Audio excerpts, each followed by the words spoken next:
नमस्ते दोस्तों, GS classes में आपका स्वागत है। आज की क्लास में हम लोग बिहार नियोजित शिक्षक सक्षमता परीक्षा के लिए मॉडल सेट संख्या 8 पर चर्चा करने जा रहे हैं।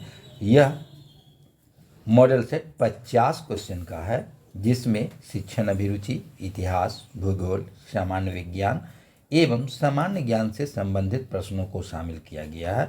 यह आपके आगामी परीक्षाओं के लिए काफ़ी उपयोगी सिद्ध होगा। दोस्तों, आप लोगों से अनुरोध है कि वीडियो पर अपना महत्वपूर्ण सुझाव अवश्य दें, साथ ही ज़्यादा से ज़्यादा शेयर करें। तो पहला क्वेश्चन है, विश्व में सबसे अधिक संभावित आयु कहाँ है? ए में है कनाडा, बी में है जर्मनी, सी में है जापान और डी में है नॉर्वे। तो दिए गए विकल्पों में से यहाँ आंसर हो जाएगा जापान, यानी कि जापान की में जो है सर्वाधिक संभावित आयु जापान की है। अब दूसरा क्वेश्चन है, बौद्ध धर्म मानने वालों की संख्या सर्वाधिक किस राज्य में है? ए में है बिहार, बी में है कर्नाटक, सी में है महाराष्ट्र और डी में है उत्तर प्रदेश।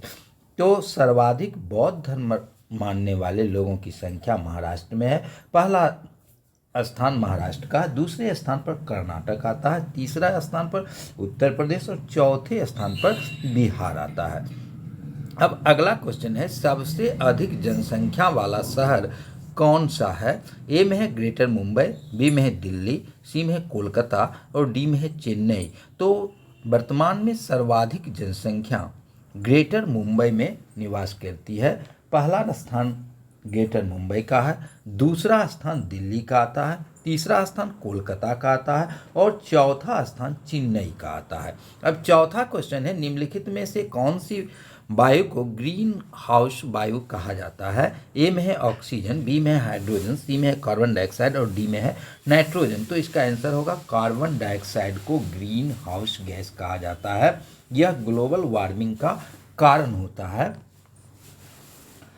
इसके बाद है, जय जवान जय किसान का नारा किसने दिया था? तो जय जवान जय किसान का नारा लाल बहादुर शास्त्री के द्वारा दिया गया था। तो इसका आंसर हो जाएगा बी। अगला क्वेश्चन है, सामुदायिक विकास कार्यक्रम की जिम्मेदारी किस पर होती है?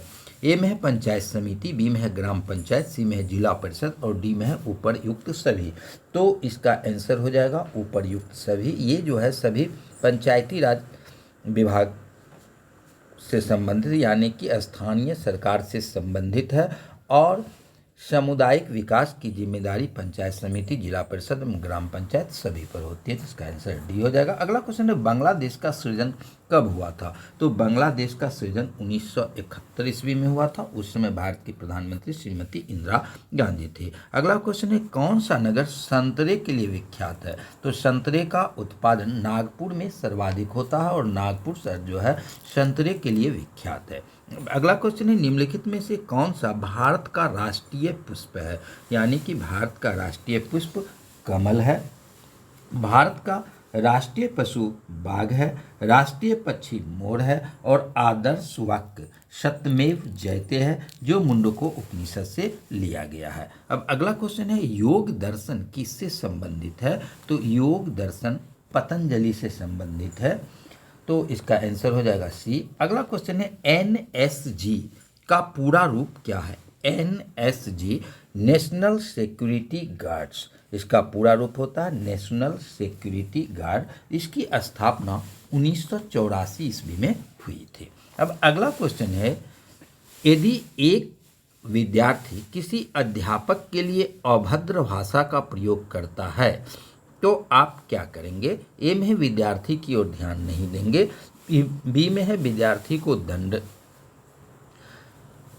देंगे, सी में है अध्यापक से उसकी शिकायत करेंगे और डी में है विद्यार्थी को उसकी गलती का आभास कराएंगे। तो इसका आंसर होगा विद्यार्थी को उसकी गलती का आभास कराएंगे। अगला क्वेश्चन है, खेल एक प्रक्रिया है जिसका उपयोग किया जाता है। ए में है बालकों को पढ़ाने में, बी में है बालकों को क्रियाशील बनाने में, सी में है बालकों को सिखाने में और डी में है उपर्युक्त सभी।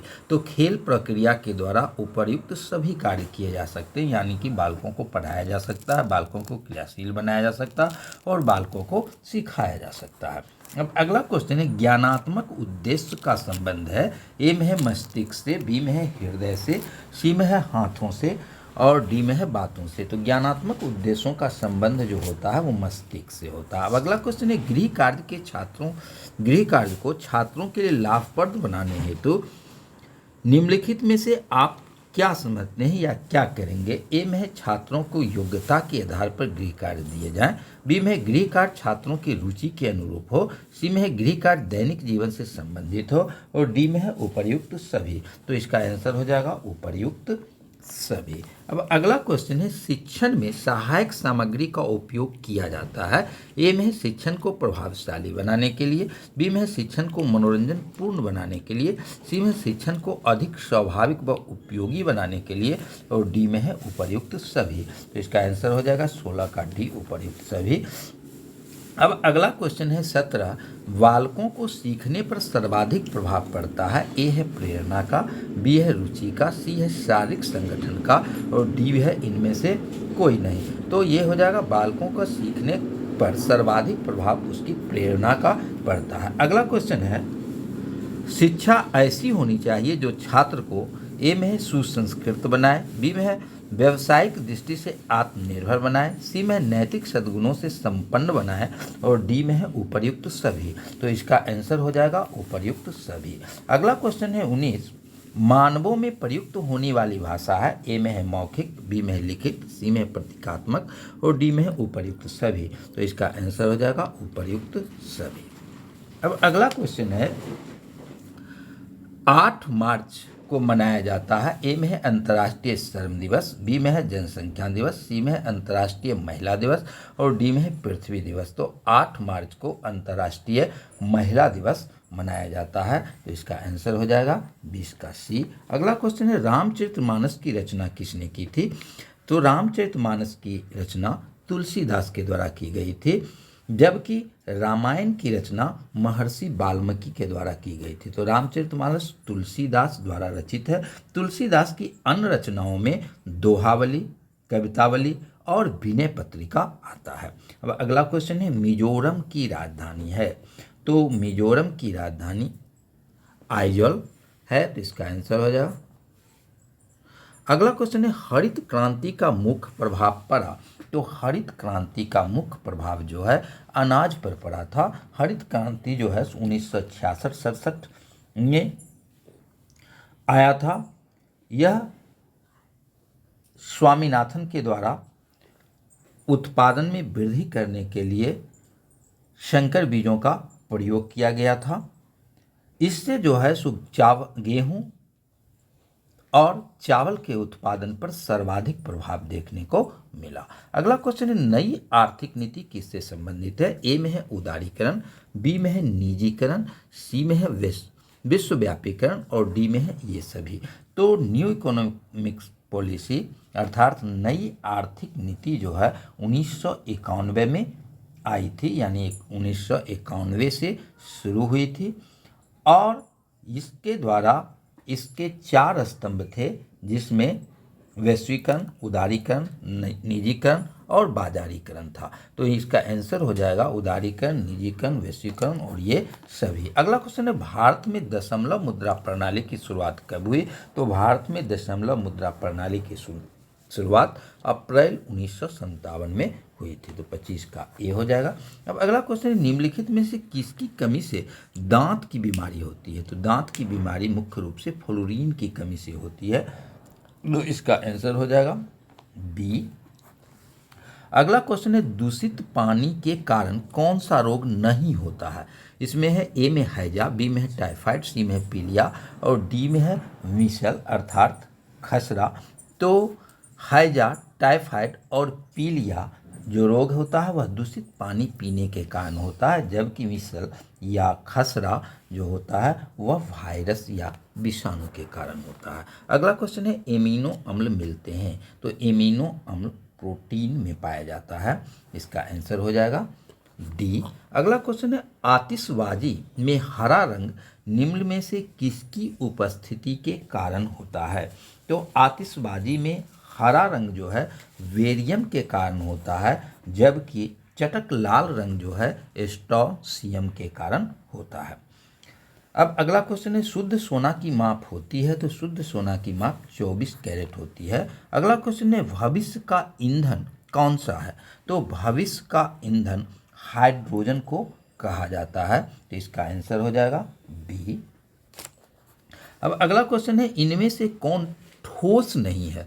ए में है सोडियम, बी में है पोटेशियम, सी में है स्ट्रोंशियम और डी में है पारा। तो पारा ठोस नहीं है, पारा जो है तरल अवस्था में रहता है, तो इसका आंसर हो जाएगा डी। अगला क्वेश्चन है निम्नलिखित में से कौन सी ऊर्जा का प्राकृतिक स्रोत नहीं है। ए में है विद्युत, बी में है लकड़ी, सी में है कोयला और डी में है सूर्य।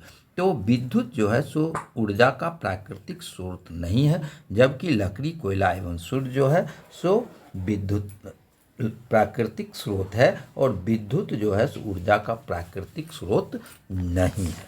अब अगला क्वेश्चन है सिंधु घाटी सभ्यता का पत्तन नगर है, तो सिंधु घाटी सभ्यता का पत्तन नगर लोथल है, तो इसका हो जाएगा 34 का ए।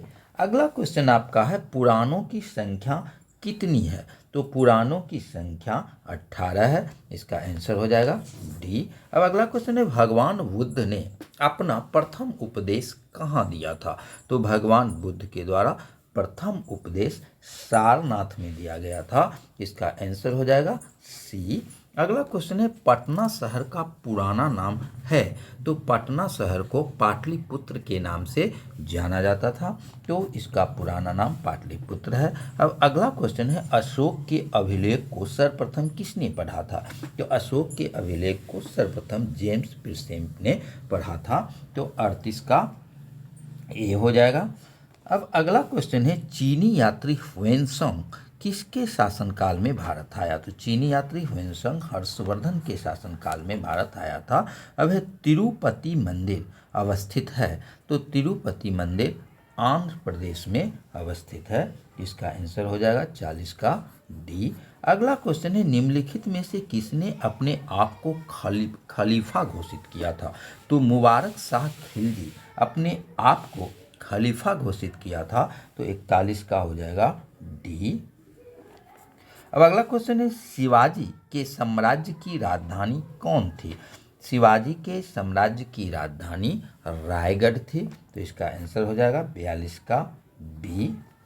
अब अगला क्वेश्चन है 43 लॉर्ड मैकाले की शिक्षा पद्धति कब लागू हुई, तो लॉर्ड मैकाले की शिक्षा पद्धति 1835 ईस्वी में लागू हुई थी, तो इसका आंसर होगा बी। अब अगला क्वेश्चन है सत्यशोधक समाज की स्थापना किसने की थी, तो सत्यशोधक समाज की स्थापना ज्योतिबा फूले के द्वारा की गई थी, इसका आंसर हो जाएगा बी। अगला क्वेश्चन है भारत के राष्ट्रपति का चुनाव कितने वर्षों के लिए होता है, तो भारत के राष्ट्रपति का चुनाव 5 वर्ष के लिए होता है, तो इसका आंसर हो जाएगा 45 का बी। अगला क्वेश्चन है 46 कोई विधेयक धन विधेयक है या नहीं, इसका निर्णय कौन करता है, तो कोई विधेयक धन विधेयक है या नहीं, इसका निर्णय लोकसभा अध्यक्ष के द्वारा किया जाता है, तो इसका आंसर होगा ए। अब अगला क्वेश्चन है लोकसभा के निर्वाचन के लिए न्यूनतम आयु है,